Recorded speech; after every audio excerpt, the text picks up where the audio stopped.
All right, man, go ahead, start it up.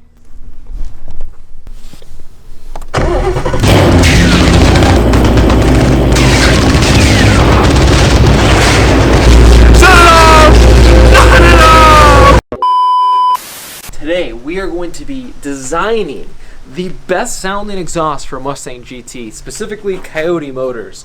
Now, the Coyote motors are pretty much better than any other Ford motor in each and every single way possible, with the exception of the exhaust sound. I think it's not as good as sounding as a 3-valve Mustang, which is the king when it comes to like the new motors. How do we get that deep rumbling, rolling thunder sound? Well, that's what we're gonna do in this video. Now, I have a few tricks up my sleeve on how we're gonna design the perfect sounding exhaust, but it's gotta be able to go from quiet to loud from the touch of a button, which is why I have these Valvetronic mufflers. Now we're gonna try them out and see if they work well, but basically by installing this, I can make the car go from ear blistering loudness to hopefully a little bit quieter, because I do have neighbors. They're pretty chill. I try to be chill back. I don't wanna blast their ears when I take this thing to the track. I also don't wanna lose any horsepower when I'm at the track, so I need to have that valve. But the mufflers are going on last. The first thing we gotta do is get this car up so we can rip out all the stock parts and modified parts that are already on the car so we can put on the new exhaust system. The car is finally up, and as you can see, we have plenty of room to get this entire exhaust system off. So I crawled down here and I see this wire hanging out of my wheel, and I'm thinking, why is there a wire hanging down my wheel? I start pulling on it. This is an old tire from doing the burnouts a few videos back. So it got wrapped up around the suspension, so I want to remove that. But it's just crazy out. Look at that. Just peeling off. This is an old tire just getting ripped around. Okay, so we're underneath the car. Got the exhaust hanging right there, about to drop onto me. Most of the work is already done. Because I bought this car and it was already modified full bolt-on, I originally thought it had an X pipe. It actually has a double H pipe, which is exactly what we need for what we're doing right now. Right here, it comes to these Corsa mufflers. Now, the problem with these Corsa mufflers is that they're like the extreme mufflers or something like that, but it's super duper loud and raspy, and it doesn't give you the tone that you want. So what I'm going to be doing is obviously replace the muffler with the Valvetronic muffler, and the other thing I'm going to be doing is adding these resonators. Now, the first thing people do when they get these Mustangs is they make them as loud as they possibly can. They put the Cook's headers, they remove the stock resonators. You have to understand, Ford put those resonators for a reason, to help give it a deeper tone. Now, sure, maybe the stock ones are really restrictive. These are race resonators. As you can tell, it's a little stubby and girthy. Obviously, the design of this is to lower the sound just a tiny bit while also, keeping performance, and it helps deepen the sound. So I've been trying to find where I'm going to do that. Also, one of the clamps wasn't clamped on all the way, so just in case there was an exhaust leak or something, we're fixing that. So Lenny's underneath right now, making sure it's super, super tight. We're gonna take this Corsa muffler system, which I'm sure is worth something, and we're gonna butcher it. We're gonna cut it up. These mufflers right here are like 1,700 bucks. We're gonna cut it up and use the existing pipe because it fits so well. Add this to it, and then add the different muffler system to it. And I'll probably add the tips because they look cool.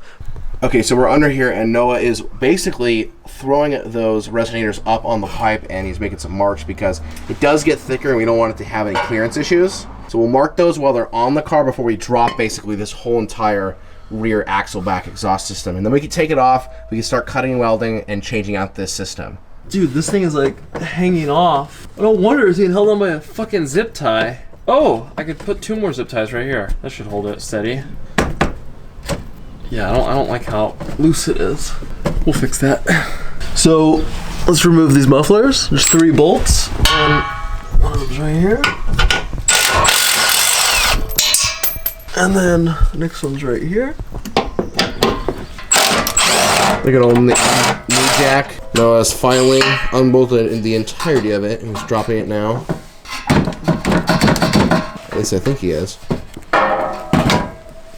There you go. Thinking with your brain. I don't want to fall on my head. Okay, there we go. That's how like those girl TikTokers do it. Okay, I'm stuck. You get all me, dude. I think I'm gonna leave you there. I'm like, how do I get out of this? I think I'm just gonna leave you. I should make this the thumbnail. I'll probably get more views. Probably. Alright, we'll bring him over here, and we'll start dissecting it so we can start cutting and welding. Okay, so having everything laid out on the table, it's starting to make more sense. No, you can move your big ass head. Thanks. So basically, it's gonna line up very similarly to how this muffler is. And then when it comes out, it's gonna get a little trickier as far as the tips and lining everything up. And then the hanger has to be relocated over there. But either way, this will make the car basically dead silent when the valves are closed. And when it's open, you'll see, if you come down here, if you maybe you can't see, but inside there is the valve. So it's basically just a straight shot once that valve is open. So it'll be insanely loud. I don't know if it's gonna be really quiet, because this is a pretty big muffler. This is a lot smaller than that. So we'll have to see. Well, it's all about the internal baffling. And I think this one's gonna be way more restrictive. This one, I kind of feel like it's just a big open chamber. I could be wrong. We could cut it open. Maybe. Okay, while the car is completely straight piped, going from the Cook's headers to the double H pipe and then nothing else, we gotta do a little startup. Now this is gonna be really loud, but it's the middle of the day. It's a Saturday, so it's fine. Oh, fire in the hole.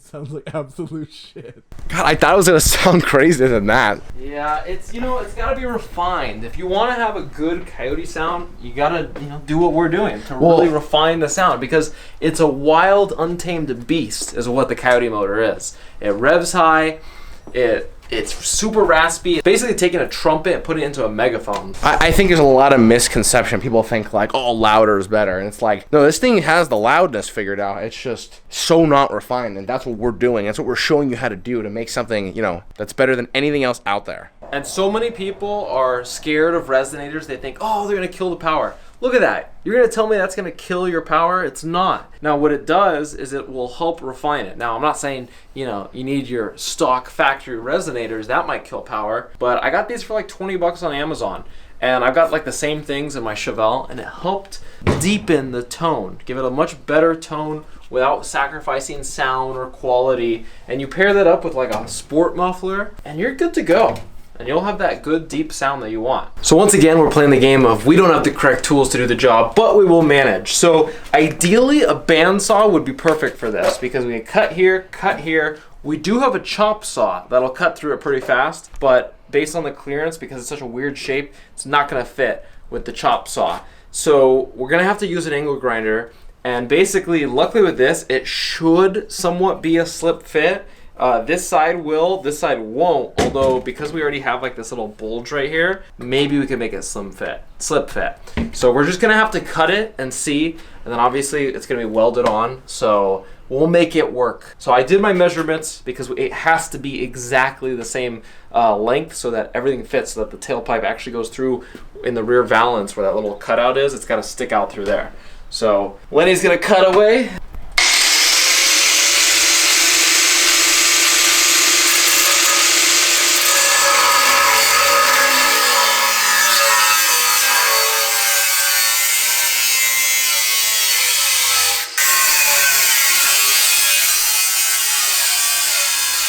So with an angle grinder, it's very hard to make a straight cut all the way through a pipe because that thing is way smaller. So I started here, started on the line, but on the backside, you can see, they don't really match up. So it's very tight to get in here, so I'm gonna see if I can just bend this back and forth. Back and forth. Ah, there we go. Okay. It's kind of crooked. Okay, so, you know, it was a jagged cut, but luckily it slipped in, so we're in the clear, so Noah can weld that. I'm gonna go ahead and cut the other side. We'll get it all mocked up and then throw some welds on it. Yeah, pretty much.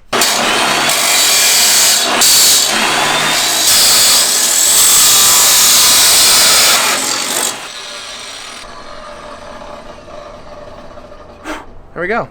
We got it cut, we try to fit it in there, and as you can see, it barely makes it in. So, what we're gonna do,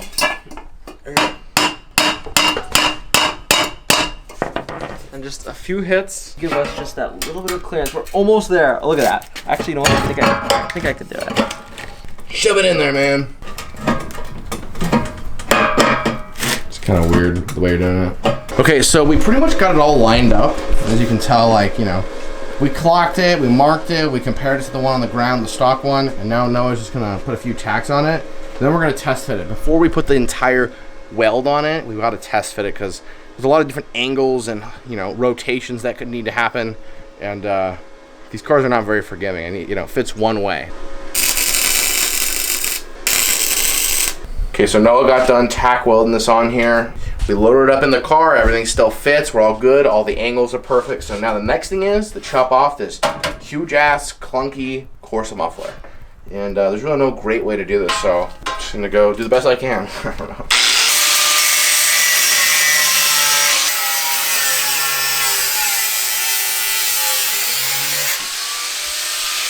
So I couldn't get that full cut all the way around the circle, so we're just gonna do the bend back and forth method.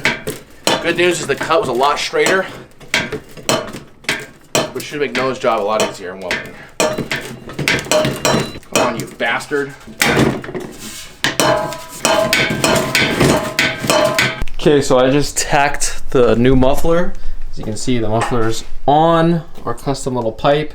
Now, I haven't finished the welds yet because I'm gonna do that very last. Once it's all fitted and everything fits, then I'll completely seal up all the welds. But basically right here, just trying to make sure that it can hold, make sure we clocked it correctly. We're gonna go put it under the car, make sure I don't fuck it up. We just played a large game of back and forth, and basically we have the exhaust pipe completely pretty much fitted now, and it comes out perfectly, and we'll be able to reuse these tips, I believe. And Noah's just gonna throw a few welds on it now to kind of get it all secure, and then we'll take it out of the car and then fully weld it. All right, fast forward a little bit more time. I have fully routed the entire system, so let me show you. Okay, so we're in the trunk, and basically that red box is the Valvetronic box. And this wire right here goes to the cigarette lighter inside the car. That other rubber wire is the vacuum line, which I've already routed with a grommet to the underside. Now, both exhaust systems that we made, we removed from the car. So here's one of them. It's completely welded, hangers on. Noah went around, you know, he put some welds on it, some functional welds. We have the resonator. So that side's already done. I'm probably gonna go put that in the car in a second. And Noah is finishing up this side right here. He is in welding mode. I haven't spoken to him in about 45 minutes. He will not talk to me. So while he's doing that, I think I'm gonna try by myself to get that thing into the car and bolt it in, because I'm just super stoked to hear how this thing's gonna sound. Okay, so these two muffler systems clamp using a V-band. And V-bands are actually great because you don't need to use a gasket, and it really seals it up. So for those of you who don't know what a V-band is, this is basically the two sides of each exhaust pipe, and you see how it's shaped right there? So this part has a male and this part has a female, and it goes in right there, and they lock.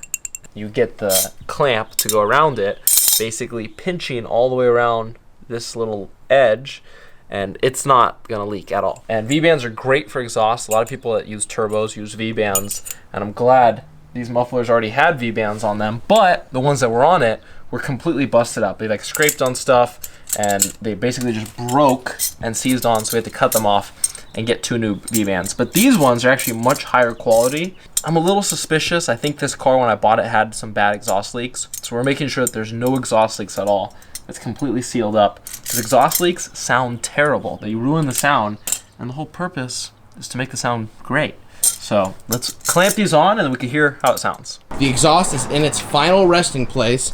As you can see, custom, both Valvetronics are hooked up. I already actually ran the line. Let me show you. So if you can see right there, I already ran the line for the vacuum lines, and I have it going up through the trunk, which is right through that rubber grommet right there. So it goes to the unit in the trunk. It's already all hooked up. Just took it off the jack stands and the ramps, and damn, this thing looks so good back on the ground. Like, it looks so good low. So we're about to do a first cold start.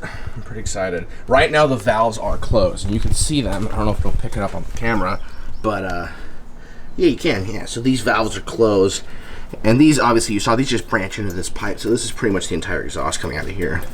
The garage is an absolute mess right now. We have to do tons of cleanup after he gets this car out of here, but go ahead, fire her up. Cutout's closed.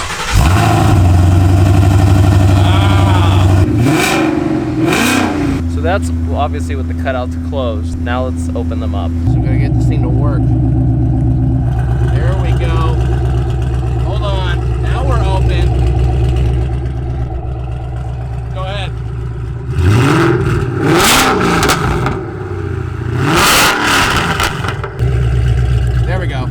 Now we're closed. Go ahead, rev it again. Yeah. Things sound so much better, open and closed. Yeah, so the resonators actually make a big difference, helps give it a deeper sound, but let's go take it out and get some drive-bys, see how it sounds. Okay, we're at the testing grounds, and we're gonna test out how the cutouts work. I'll get you some sound clips on with a cutout to close, which is super quiet, and some sound clips with it open, which is refined, and how it should sound from the factory. So basically, we got the Cook's long tube headers to the Corsa double H pipe, that goes to the race resonators, and then to our Valvetronic exhaust system. And obviously that last little part we fully customized, so it's very unique to this car. So let's see how it sounds, if I can figure out how to work this thing. This is how it sounds closed.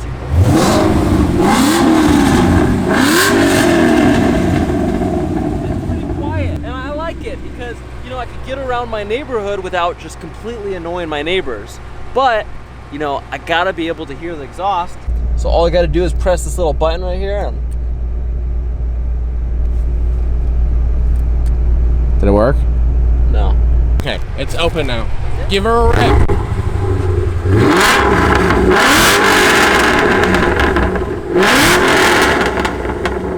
Much more refined, but let's get a drive-by and see how it sounds.